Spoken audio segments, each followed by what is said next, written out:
नमस्कार, स्वागत है आप सभी का। मैं हूं आपके साथ कुमार कुणाल धीरज और मेरे साथ हमारे वरिष्ठ सहयोगी बतौर इनपुट हेड राजीव जी भी जुड़ रहे हैं। सर का भी स्वागत स्वीकार करें। सबसे पहले इस वक्त की बड़ी खबर पर हम आपको अपडेट दे देते हैं। हरियाणा में वोटों की गिनती लगातार जारी है और रुझानों में बीजेपी लगातार कांग्रेस से आगे दिख रही है। जी हां, एग्जिट पोल के जो रुझान आए थे उससे ठीक उलट पटकथा लिखी जा रही है। रुझानों में बीजेपी तकरीबन 50 सीटों पर आगे चल रही है। कांग्रेस को केवल 34 से 35 सीटें ही मिलती दिखाई दे रही है। इसके साथ ही यदि अन्य दलों की बात करें तो आईएनएलडी 2 और इंडिपेंडेंट्स अन्य को मिला के 5 सीटों पर आगे चल रहे हैं।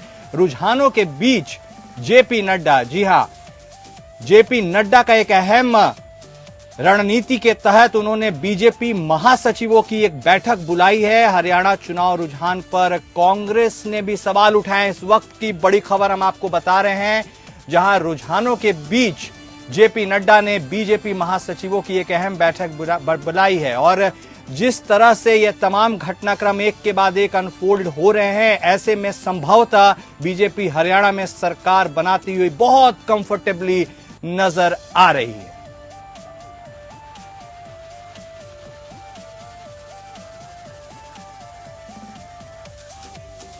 तो इस वक्त की बड़ी खबर हम आपको लगातार बता रहे हैं हरियाणा से जुड़ी हुई, जहां हरियाणा में चुनाव आयोग डेटा अपडेट नहीं कर रहा है। यह भी एक बड़ा बयान आया है जयराम रमेश की तरफ से। कांग्रेस के वरिष्ठ नेता जयराम रमेश ने यह बयान जारी कर कहा है कि इलेक्शन कमीशन चुनावी डेटा अपडेट नहीं कर रहा है। अब इस बयान के क्या मायने हैं यह देखना अपने आप में बड़ी बात होगी। लेकिन इस बीच एक और बड़ी खबर जम्मू और कश्मीर से आ रही है, जहां जम्मू और कश्मीर विधानसभा चुनाव की मतगणना जारी है और इसमें 90 सीटों के लिए जो वोटों की गिनती हो रही है उसमें साफ तौर पर नेशनल कॉन्फ्रेंस और कांग्रेस मिलकर जिन्होंने चुनाव लड़ा था उन्हें 52 सीटें मिलती हुई दिखाई दे रही है। वही यदि बात करें पीडीपी की तो पीडीपी 3 से 5 सीट लेती हुई नजर आ रही है। तो स्पष्ट तौर पर जो जम्मू और कश्मीर की स्थिति है उसमें नेशनल कॉन्फ्रेंस और कांग्रेस की साझा गठबंधन वाली सरकार बहुमत का आंकड़ा पाती हुई नजर आ रही है। लेकिन इसके ठीक उलट हरियाणा में कहानी जो हमने आपको इसके पहले बताई है। रुझानों की बात करें तो पीडीपी को मात्र 3 सीटें ही मिलती हुई नजर आ रही है। जम्मू रीजन में बीजेपी को 26 सीटों पर बढ़त मिली है।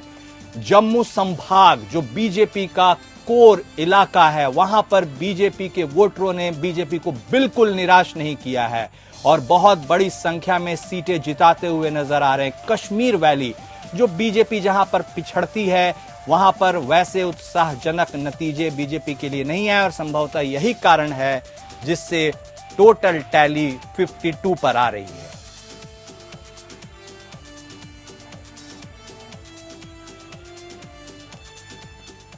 तो लगातार सुबह से हम बातचीत कर रहे हैं आज वाले दी डे की। दी डे इसलिए क्योंकि आज हरियाणा और जम्मू कश्मीर दोनों के नतीजे आने वाले हैं और ये नतीजे राजनीतिक गलियारों में चर्चा का विषय भी जरूर बनेंगे। हमारे साथ हमारे 2 खास सहयोगी जुड़ चुके हैं। हमारे साथ बतौर राजनीतिक विश्लेषक मोहम्मद अमीन साहब जुड़े हुए हैं, तो हमारे साथ वरिष्ठ सहयोगी हमारे राजीव शर्मा जी बतौर इनपुट हेड जुड़े हुए हैं। हम इस पूरी चर्चा को आगे बढ़ाएंगे। सबसे पहले राजीव जी आपके पास आते हुए कि जिस तरह के नतीजे आए हैं या आ रहे हैं वो तो बिल्कुल अप्रत्याशित हैं।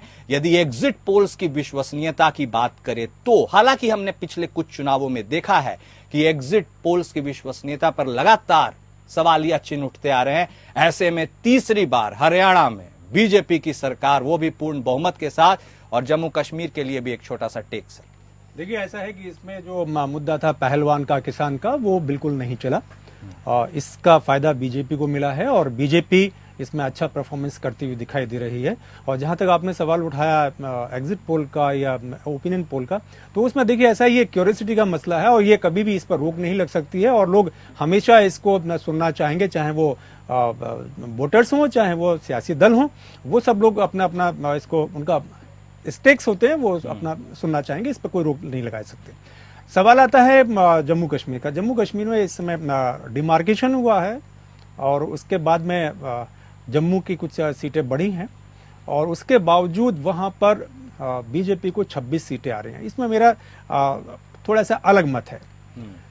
पहली बार SC ST के लिए बीजेपी की सरकार ने, NDA सरकार ने वहाँ पर वोट का अधिकार दिया है। वो लोग जो कश्मीर से, पाकिस्तानी कश्मीर से यहाँ आए हैं, अभी तक उन्हें वोटिंग राइट नहीं मिला था, पहली बार वोट दिया। तो ये माना जा रहा था कि उन इलाकों में जहाँ वो लोग रहते हैं उनसे अच्छे वोट बीजेपी को मिलेंगे।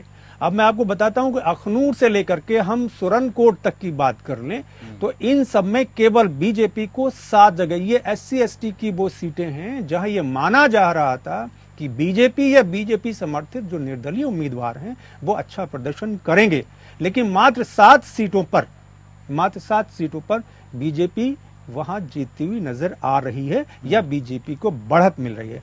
तो मुझे लगता है कि जम्मू कश्मीर में इस बार जो एक हिडन पॉइंट है या अंडर करंट चीज रही है, जो हमने मतदान के दौरान भी देखा, जो जम्मू कश्मीर के कश्मीरी पंडित हैं वो कहीं ना कहीं बीजेपी से नाराज थे। और नाराजगी का एक कारण है, वो ये कि वहां पर डोमिसाइल राइट जो है वो बाहर के लोगों को भी देने का ऐलान किया गया और कुछ लोगों को वहां पर जमीनें दी गई।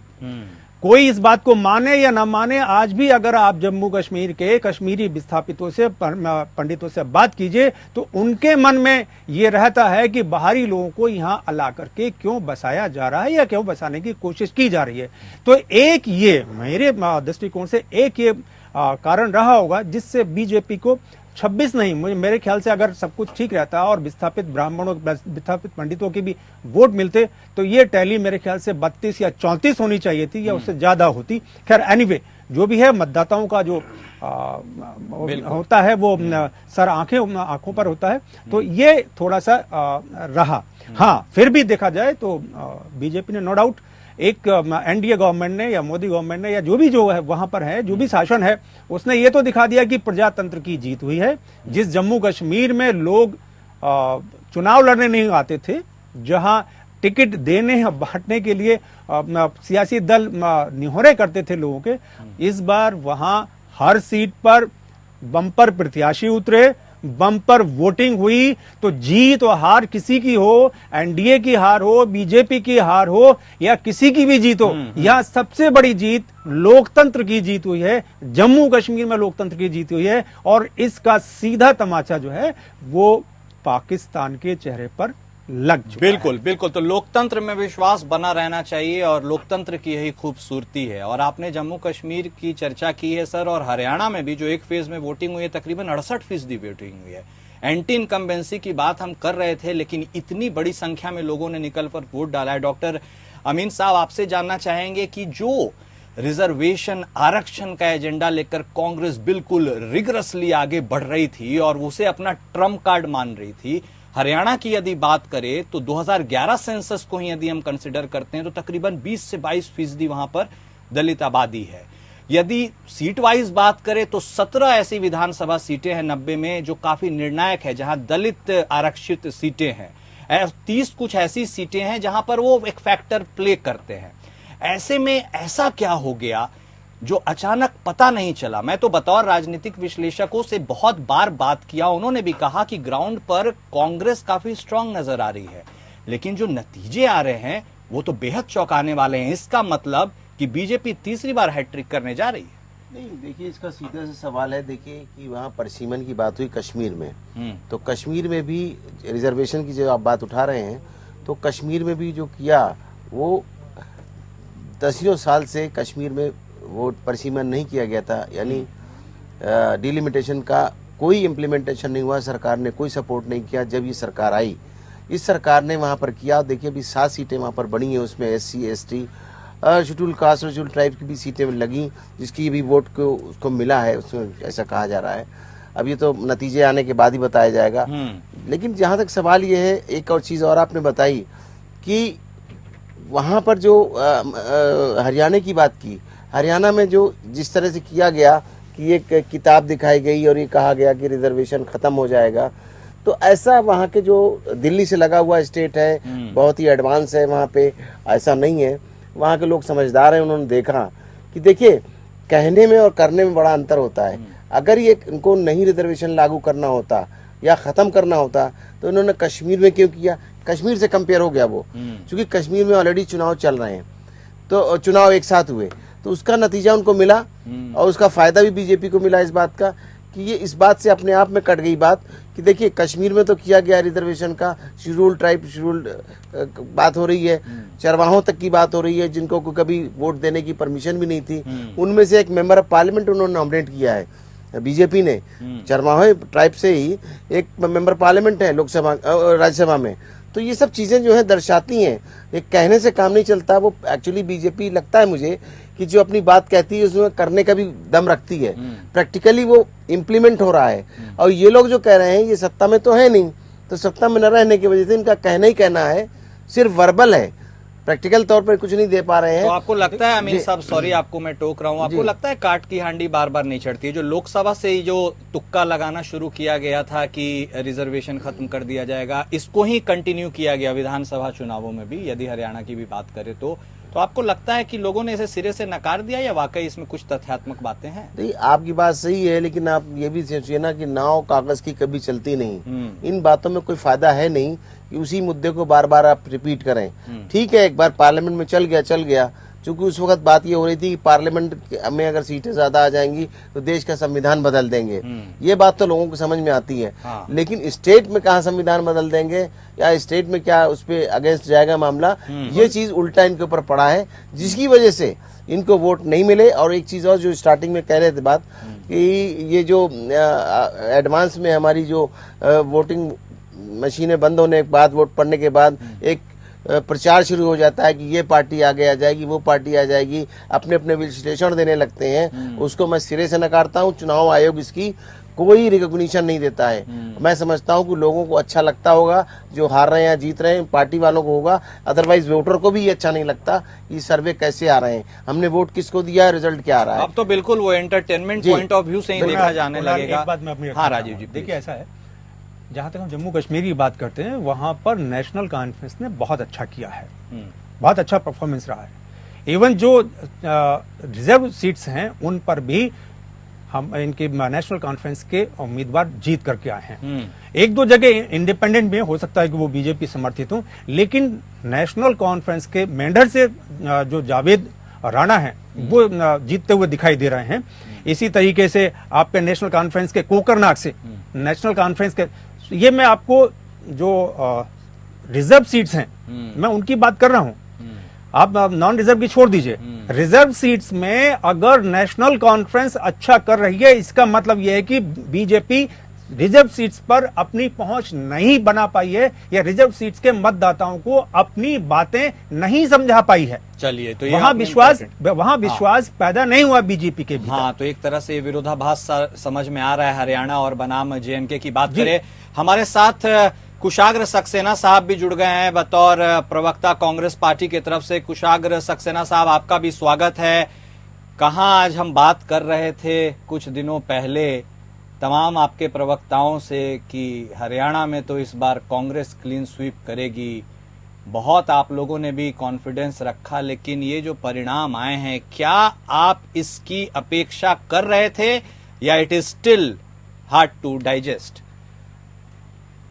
Kunal ji, I would like to say that we should wait for a while, हमें थोड़ा भी इंतजार करना चाहिए। अच्छा। अभी ये सब रुझान है और मैं आपको ये यकीन दिलाना चाहता हूँ, जिस तरीके की रिपोर्ट्स हमें आ रही हैं और हमारी पार्टी को कंट्रोल रूम में जिस तरीके की रिपोर्ट्स आ रही हैं, उसमें काउंटिंग स्लो जो चल रही है और जो राउंड्स का बेशन चल रहा है वो थोड़ा स्लो है, मगर जो बैकग्राउंड में पीछे से राउंड्स चल रहे हैं उसके हिसाब से कांग्रेस को पूर्ण बहुमत मिलेगा और अगले 1 से 2 घंटे में मेरा मानना है कि स्थिति काफी क्लियर हो जाएगी और जम्मू कश्मीर में इंडिया गठबंधन के साथ साथ हरियाणा में कांग्रेस चुनाव पूर्ण रूप से जीतने जा रही है और हम सरकार बनाने जा रहे हैं। आपको अभी भी लगता है तकरीबन 5-6 राउंड की काउंटिंग हो चुकी है, 14-16 राउंड आसपास होगा, मार्जिन भी कहीं कहीं ज्यादा है, आपको अभी भी लगता है कि टेबल टर्न्स हो सकते हैं क्या? कुणाल जी, जिस तरीके की रिपोर्टिंग आपके भी जर्नलिस्ट हैं और बाकी के न्यूज चैनल्स ने भी करी थी, लोकल रिपोर्टर से भी हमारी बात हुई और जिस तरीके का जनाधार हरियाणा की जनता ने कांग्रेस के प्रति दिया है, हाँ। और जिस प्रकार वो अग्रसर होके ये चुनाव कांग्रेस जरूर लड़ रही है, मगर कायदे में ये चुनाव अगर आप देखेंगे डायरेक्टली जनता ने भाजपा के कुशासन के खिलाफ लड़ा है। 10 साल का जो अन्याय भाजपा की सरकार ने हरियाणा के लोगों के साथ किया है, उसका बदला हरियाणा की जनता आपको रिजल्ट में स्पष्ट दिखेगा। चलिए ठीक है, चूंकि आपने कहा 1-2 घंटे के लिए नतीजे के लिए इंतजार करें, ठीक है। यदि हम एक हाइपोथेटिकल काल्पनिक सिचुएशन, हाँ बोलिए जल्दी से। जी मेरे को 10 सेकंड का टाइम और दीजिएगा। मैं बस आपको ये कहना चाहूंगा कि सुबह से लेके अभी 10, साढ़े 10, 11 बजे तक यही स्थिति चल रही थी। कांग्रेस काफी आगे थी, भाजपा जो कि सिर्फ 9 सीट पर थी, तो आपने कहीं कहीं देखा होगा कांग्रेस जो है 77 सीटों तक पहुंच चुकी थी 90 सीटों के अंदर से। अभी ये स्थिति अब जो है हमारी काफी सीट ऐसी है जहां पर आप देखेंगे वोट का मार्जिन जो है वो बहुत कम अंतर से है, कई हजार, 1500, 1200 वोटों से है।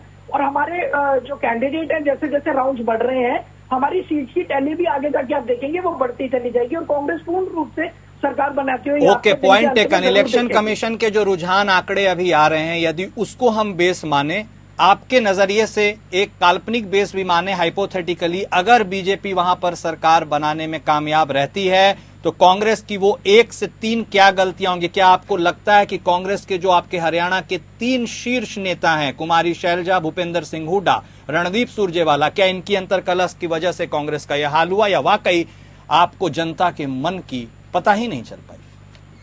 देखिए, मैं आपको अभी भी स्पष्ट रूप से कहूंगा, कांग्रेस में ठीक है अलग अलग तरीके के विचार होते हैं, विचारों में मतभेद होते हैं, मगर हमारा परिवार एक लोकतांत्रिक पार्टी है। हम लोकतंत्र में विश्वास करते हैं, साथ में बैठ के उन विचारों को सुना जाता है। देखिए, अलग अलग विचार नहीं होंगे तो एक कंस्ट्रक्टिव और प्रोडक्टिव डिसीजन हम ले ही नहीं सकते। जब सबके विचार ही सेम हो जाएंगे तो कंस्ट्रक्टिव प्रोडक्टिव डिसीजन निकल कर नहीं आते। सबके विचारों को साथ लेके चलना, उनसे कंस्ट्रक्टिव प्रोडक्टिव डिसीजन लेके देश की जनता को, राज्य की जनता को देना, ये कांग्रेस सरकार और कांग्रेस पार्टी का काम है। मैं अभी भी आपको आश्वस्त कर रहा हूं कि जनता और कांग्रेस के बीच में ये जो गठबंधन हुआ है, ये गठबंधन कांग्रेस और जनता का हुआ है, जिस वजह से कांग्रेस पूर्ण रूप से पूर्ण बहुमत से सरकार बनाएगी। और आप खुद देखेंगे, मैं आपको जलेबी भी भेजूंगा, मिठाई भी भेजूंगा। 50% से ज्यादा जगहों पर ठीक काउंटिंग हो चुकी है। शुभकामनाएं हम आपको दे रहे हैं। चलिए ठीक है, यदि आपको अभी भी लग रहा है कि आप उस स्थिति में आ पाएंगे, लेकिन रविवार को राजीव जी, भूपेंद्र सिंह हुड्डा साहब रविवार को ही दिल्ली कैंप कर चुके थे जी। ऐसे में फुल कॉन्फिडेंस के साथ कि संभवतः अगला मुख्यमंत्री वही होंगे। देखिए, ऐसा है, लोकसभा चुनाव में इन्होंने 5 सीटें जीती हैं, उसमें ये थोड़ा सा ओवर कॉन्फिडेंस में आ गए और उन्होंने सोचा कि साथ में हमें पहलवानों का साथ मिल जाएगा, किसानों का साथ मिल जाएगा और हमें दलितों का भी साथ मिल जाएगा और इस तरीके से हम जो हैं वो सरकार बना ले जाएंगे। यहाँ इनसे बहुत बड़ी चूक हुई जनता के मन को समझने की। सही टटोलने, अब ये तो सोचते थे कि जो दलित वोट है वो बीजेपी के साथ नहीं जाएगा, वो हो सकता है कि जो दूसरे प्रत्याशी खड़े हैं उनको चला जाए। वो ऐसा नहीं हुआ, दलित वोट पूरी तरीके से संगठित रहा, वो बीजेपी को गया। दूसरी चीज ये है, शैलजा, भूपेंद्र हुड्डा और सुरजेवाला की लड़ाई आखिरी दिन तक चलती रही है। एक तरफ कन्वेंसिंग चल रही थी, दूसरी तरफ शैलजा सोनिया गांधी के पास बैठी हुई थी और वो इस बात के लिए जोर डाल रही थी कि अगर कांग्रेस की सरकार बनेगी तो चीफ मिनिस्टर मुझे ही बनाया जाए। ये चल रहा था। तो इस बात का जो असर है वो भले से सोनिया गांधी को दिखाई ना दे, राहुल गांधी को दिखाई ना दे या खड़गे को दिखाई ना दे, लेकिन हरियाणा की जनता को दिखाई दे रहा था कि अगर कांग्रेस सत्ता में आती है तो इनमें सरफटव्वल होती रहेगी। ठीक है, इसका असर पड़ा। ठीक है, डॉक्टर मोहम्मद अमीन साहब के पास जाने से पहले एक क्विक रिएक्शन हम लेंगे कुशाग्र सक्सेना साहब का, और यह भी बहुत जरूरी है। कांग्रेस अंतर विरोध, अंतर कलह का शिकार होती रही है और जो आप दलित को अपना वोट समझ रहे थे ना सर, लोकसभा चुनावों में 68% दलित वोट हरियाणा में कांग्रेस के पक्ष में गया था और इस बार यदि मामला घूम गया तो समझ लीजिए दलित आपके हाथ से निकल गए। एक क्विक रिएक्शन आप देने के लिए कह रहे थे, जरूर दीजिए। जी, मैं दो पॉइंट रखूंगा। सबसे पहला मैं पॉइंट रखूंगा, अंतर कलह की बात वो लोग ना करें जिनके घर में इतनी फूट डली हुई है कि टिकट अनाउंस होने के बाद आपस में मारपीट हो जाती है। पूर्व मुख्यमंत्री को फोटो से गायब कर दिया जाता है, मंच से गायब कर दिया जाता है। इतना धिक्कार और इतना जो ये अपमान अपने नेताओं का करते हैं वो हमें ना दें, जिनके घर खुद टूटे हुए हैं और जो खुद अपना घर तोड़ने के लिए मशहूर है, मार्गदर्शन मंडल बना के अपने सीनियरों को और अपने से बड़े नेताओं को ये लोग साइडलाइन कर देते हैं। अब रही बात, मैं आपको बताता हूँ दलित वोटों की या किसी भी वोट की, कांग्रेस ने कभी भी किसी एक वोट बैंक पे फोकस नहीं किया। जाति की, धर्म की राजनीति कांग्रेस ने ना कभी करी है ना करेंगे। हमने संपूर्ण सशक्त और एक मुश्त होकर हरियाणा की जनता से गुहार लगाई कि आप हमें मौका दीजिए। जनता ने कांग्रेस में अपना विश्वास दिखाया है, चाहे दलित हो, चाहे ब्राह्मण हो, चाहे सिख हो, ईसाई, मुस्लिम, किसी भी जनजाति का हो, संपूर्ण हरियाणा ने मुश्त होकर कांग्रेस के लिए वोट किया है। और मैं आपको अभी भी बोल रहा हूँ, इन लोगों को ज्यादा खुश होने की जरूरत नहीं है। आखिरी हंसी कांग्रेस ही हंसेगी, आखिरी मिठाई हम ही भाजपा ऑफिस में भेजेंगे और कहेंगे मुंह मीठा कीजिए, लीजिए कांग्रेस की सरकार आ गई है हरियाणा के लोगों को बचाने के लिए और हरियाणा के लोगों का उद्धार करने के लिए और हरियाणा के लोगों के साथ खड़े होकर उनका विकास करने के लिए। ओके, तो Congress has still their hopes high. Doctor Mohammad Amin sahab, आपके पास मैं कुणाल जी एक चीज मैं आपको अपडेट करना चाहूंगा। अभी हमारे general secretary incharge communication Jairam Ramesh ji ने भी ईसीआई को लेटर लिखा है और उन्होंने और अपना एक अपना पॉइंट व्यक्त किया है कि उस पे मैं आने वाला था। खैर, आपने चर्चा छेड़ी दी है तो बोल ही दीजिए। उन्होंने कहा है कि डेटा अपलोड करने में टाइम लग रहा है, वक्त लग रहा है, ईसीआई सही से काम नहीं कर रहा है। बोलिए। देखिए, लोकसभा इलेक्शन में भी हम लोगों ने रिजल्ट के टाइम पर ये चीज उठाई थी कि अक्सर ये देखा जा रहा है कि जहां पर भाजपा पिछड़ रही होती है उसके तुरंत थोड़ी देर बाद इलेक्शन कमीशन अपने ट्रेंड्स को अपडेट करने में और वोटिंग काउंटिंग स्लो करने में काफी ऐसी खबरें आती हैं। अब हमारा इसी चीज पर आपत्ति है कि जिस तरीके से पहले भी मीडिया चैनल्स अपने रिपोर्टर्स के बेसिस पे चला करते थे, आज की डेट में मीडिया चैनल्स भी इलेक्शन कमीशन के आंकड़ों को सबसे पहले दिखा रहे हैं। जो रिपोर्टर्स उनको अपडेट कर रहे हैं, ट्रेंड्स आ रहे हैं, हमारे कंट्रोल रूम में जो ट्रेंड्स आ रहे हैं वो सीधा तौर पे दिखा रहे हैं कि रुझानों में भी कांग्रेस आगे जा रही है। मगर इलेक्शन कमीशन की तरफ से ट्रेंड्स को डिले करके अपडेट किया जा रहा है और उसी तरफ से काउंटिंग को भी स्लो किया जा रहा है। इसी वजह से जयराम रमेश जी ने अभी एक लेटर ईसीआई को लिखा है। हमें वैसे तो हम ज्यादा उम्मीद नहीं लगा सकते, मगर फिर भी हमें उम्मीद है कि इलेक्शन कमीशन इस पर अपना कोई ना कोई एक्शन लेगा और ट्रेंड्स को बखूबी और अच्छी तरीके से अपडेट करके सही जानकारी लोगों को, जनता को और सभी पार्टियों को उपलब्ध कराएगा। ठीक है सक्सेना साहब। तो डॉक्टर मोहम्मद अमीन साहब, जिस तरह से मैं ऑलरेडी उस पॉइंट पर आना चाह ही रहा था और इन्होंने जिक्र कर ही दिया, अब इलेक्शन कमीशन की भूमिका के ऊपर भी पिछली बार लोकसभा चुनाव की तरह इस बार भी अब वो भी एक ट्रेंड सा बनते जा रहा है। जैसे एग्जिट पोल की विश्वसनीयता कम हो रही है, वैसे अब विपक्षी पार्टियों में इलेक्शन कमीशन को लेकर के भी विश्वसनीयता में एक गिरावट देखी गई है। क्या ये इलेक्शन कमीशन के लिए भी एक चुनौतीपूर्ण स्थिति है? क्योंकि अपने आप को सिर्फ निष्पक्ष होना ही जरूरी नहीं है, निष्पक्ष दिखाना भी पड़ता है। तो ऐसे में एक ये बेहद अहम सवाल है कि क्या उसकी विश्वसनीयता में कोई गिरावट आई है, और यदि जो कांग्रेस प्रवक्ता अभी कह रहे हैं कि जयराम रमेश ने लेटर लिखा है, उस लेटर के क्या ही कुछ मायने निकल सकते हैं? अमीन साहब, देखिए, इनको शायद ये नहीं पता मेरे बारे में कि मेरा बैकग्राउंड जो है इलेक्शन कमीशन ऑफ इंडिया से ही है जी। मैं वहाँ पर डायरेक्टर था और मैंने इस बात को कई बार नकारा है और कहा है इस बात को कि इलेक्शन कमीशन के ऊपर कोई आरोप लगाना भी उस तरह हुआ जिस तरह कोई एम्पायर जब डिसीजन देता है और लोग हार रहे होते हैं तो कहते हैं एम्पायर ने बेईमानी की है। कभी इनको ये कहना कि ये ईवीएम जो है हैक हो गई, ईवीएम बिल्कुल हैक नहीं होती क्योंकि वो बैटरी ऑपरेटेड है और ये गूगल से और नेट से जुड़ी हुई नहीं है। ये जीरो है इस मामले में। फॉरेन में इसीलिए बंद किया गया कि वो इंटरनेट से जुड़ी हुई थी, नंबर 2। नंबर 3, अभी इनका ये कहना है कि ये डाटा में हेरा फेरी। भाई, आप पॉलिटिकल लोग हैं और कौन सी ऐसी कोई जगह है जहाँ पे चुनाव अधिकारी अपना काम करता है और आप लोगों को कुछ बताता नहीं है? चाहे मशीन ले लीजिए, आपके दर्शकों में बताना चाहता हूँ, चाहे ईवीएम मशीन ले लीजिए, चुनाव से पहले सारे पोलिंग एजेंट जो हमारे स्टेक होल्डर्स हैं बैठे होते हैं, उनके सामने रैंडमली चेक होती है कि आप कोई भी मशीन बना के चेक कर लीजिए, ये टेम्पर्ड नहीं है। नंबर 1, ना इंटरनेट से जुड़ी हुई है। 2 बातें। तीसरी बात, ये अच्छी तरह जानते हैं इस बात को क्योंकि इनको आदत है जब हारने लगे तो एक इलेक्शन कमीशन के ऊपर एक बात थोपने की बात है, ये इलेक्शन बेईमानी कर रहा है या दिरे कर रहा है। पिछली बार मैंने कहा था, इस बात को सुप्रीम कोर्ट ने भी देखा है, कोई हम अपनी बात तो नहीं कह रहे हैं, और उन्होंने हमारे अफसरों को बुला के और पूछा भी इस बात को, उसका स्पष्टीकरण भी दिया, चाहे वो ईवीएम रही हो चाहे डाटा देरी की बात हो। सवाल यह है कि जिस दिन चुनाव होता है उस दिन फॉर्म नंबर 17A भरा जाता है और हर एक को लास्ट में जिस वक्त पोलिंग क्लोज हो जाती है उस वक्त सबको साइन करके हमारे प्रिसाइडिंग अफसर वहाँ के हर बूथ का डेटा वाइज देख के साइन करके दे देते हैं कि इतने वोट थे इस पे बूथ पे, इतने वोट पड़े और ये जेंट्स थे, ये लेडीज थे, ठीक है। पूरा डाटा दे दिया जाता है। फिर डाटा डिले होने का कोई सीन ही नहीं है। जहाँ तक सवाल है कि हो सकता है कि कोई मशीन में प्रॉब्लम हो, कोई नेट में प्रॉब्लम हो, लोडिंग में प्रॉब्लम हो या रिसीविंग में प्रॉब्लम हो। आपने देखा होगा इस बात को कि एकदम से कभी भी सरकारी जो मीडिया है या सरकारी ऑफिसर्स हैं, उनको नौकरी करनी है, अपने पर देखना है कि कल को कोई इन पर कोई एक्शन ना हो, वो हमेशा जांच समझ के, मैंने भी काउंटिंग कराई है, जांच समझ के, देख सुन के, पढ़ के तरीके से साइन करते हैं कि जो साइन करने के बाद फंसने वाली बात होती है। तो हो सकता है थोड़ी देरी हो गई हो, लेकिन ये कहना कि बेईमानी हो रही है, ये सरासर गलत है। मैं इसको बिल्कुल नहीं मानता हूँ।